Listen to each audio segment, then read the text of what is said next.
Here at Checkered Flag Raceway and with Tim McDowell, and we're going to do a little talking tonight about some different things. Tim, first off, I want to ask you a question about club racing.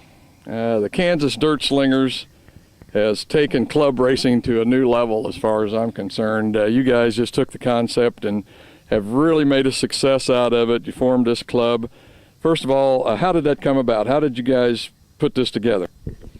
Well, after the first couple of years of running the track here, Donna and I were kind of footing the bill on everything, and everybody was racing free, and we decided that wasn't going to be possible anymore. So we decided to start a club with the thinking of getting more people involved in what goes on at the track.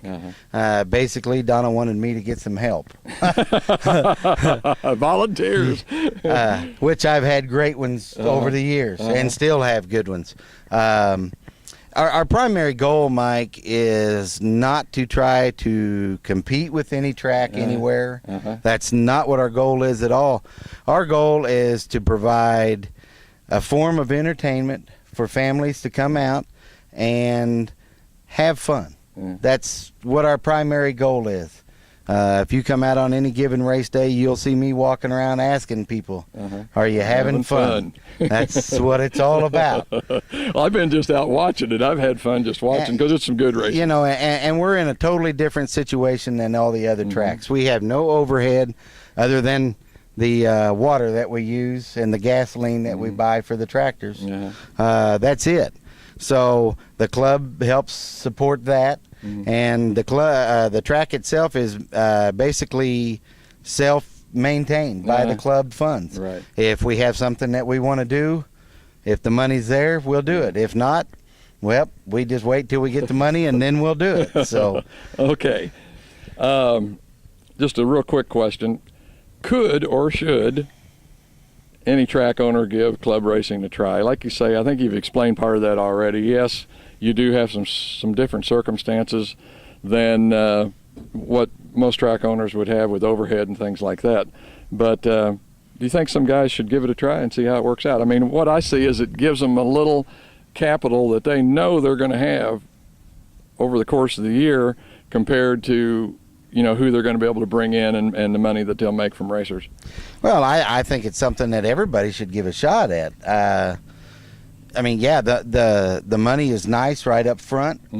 We don't charge an arm and a leg. We only charge $15 for a membership.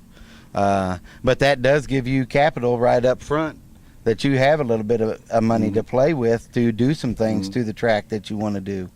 Like I say, I understand, totally understand that a lot of the other tracks, they all have overhead, they have rent to pay, they have electric bills and everything, which we don't have here because that's one of the things. Everybody has to supply their own power. So, should everybody give it a try? Sure, I think so. Will they like it? I don't know. And it's not my place to try to speak for any of the other track owners. Yeah. Okay, we're going to move on. Well, 10 minutes, man, it goes fast. You can't believe how fast it goes. Every year, the club installs, or a year ago, I believe it was, you started a Hall of Fame, and every year you've installed somebody. Of course, last year was Denny Crooks, and gee, I can't think of a guy that's more deserving of that honor than Denny. Denny is not only a good and a very hard racer, but I'll tell you what, I don't care what track it is, Denny's really out there helping people in RC, trying to get guys to go to the races. I can't tell you how many times he calls me, especially during the summer when you're racing. Hey, Mike, you going this weekend? Tim's having this, Tim's having that. But anyway, Denny Crooks last year. Now this year, your wife, Donna. Now, I know she plays a really important part in the track out here. Tell me a little about Donna and what she does. Well, Donna is primarily the race director. I'm the one that gets up and talks to everybody in the driver's meeting and everything, but Donna is the race director. For 3 years, Donna sat out here and hand counted laps. We were running laps free program on the computer, and Donna sat right up there with a stool, and everybody's cars had numbers on them, and she was sitting there with her little keypad just punching numbers in. And I tell you what, I felt for her at the end of the day. Very few mistakes did she ever make. and she knew when she made a mistake and corrected it the minute the race was over.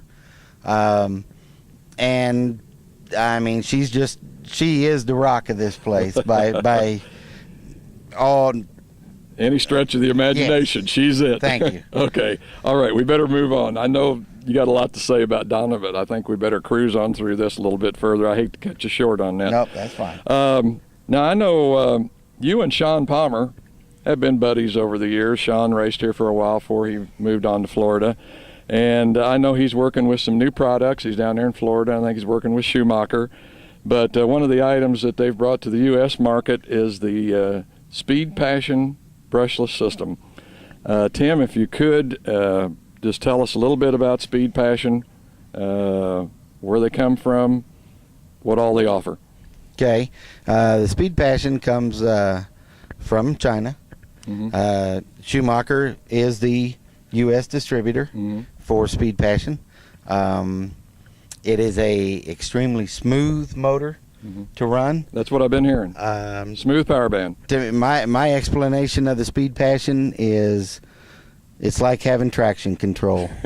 And for an old guy like me that's you need slow, all you can get. I need all I can get, trust me. It's got real good features. You can run it as a sensored system or a sensorless system.